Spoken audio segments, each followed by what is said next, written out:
So hi friends, welcome to Tamil home kitchen. இப்போ இன்றைக்கி நம்ம பார்க்க போகிறது ரைஸ் பக்கோடா. ஸோ இது எப்படி ஈவினிங் டைம் ஸ்நாக்ஸ் மாதிரி குழந்தைங்களுக்கு கொடுக்கலாம்.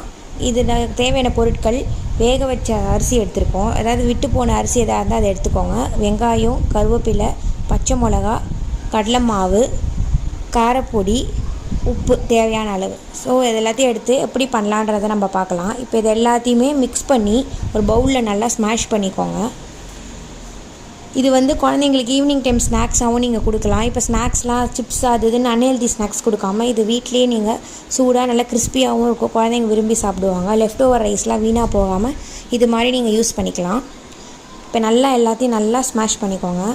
இது நல்லா ஜஸ்ட் ஒரு 5 மினிட்ஸ் தான். இப்போ எண்ணெய் சூடாக காயட்டும். காஞ்சதுக்கப்புறம் இதில் குட்டி குட்டி பால்ஸ் மாதிரி நீங்கள் போட்டு எடுத்துக்கோங்க. உங்களுக்கு எந்த ஷேப்பில் வேணுமோ நீங்கள் எதிர் பால்ஸாகவும் போட்டுக்கலாம், இல்லை ஸ்கொயர் டைப்பாக எந்த ஷேப் வேணுமோ நீங்கள் போட்டு நல்லா பொரித்து எடுத்துக்கோங்க. நல்லா கோல்டன் ப்ரௌனாக நல்லா பொரியட்டும். இப்போ நல்லா பொரிஞ்சிடுச்சு பார்த்தீங்களா. நல்லா கிறிஸ்பியாக எந்த அளவுக்கு நல்லா கலர்ஃபுல்லாக வந்துருக்கு பாருங்கள். ஸோ இது வீட்டிலேயே நீங்கள் ஈஸியாக செய்யலாம்.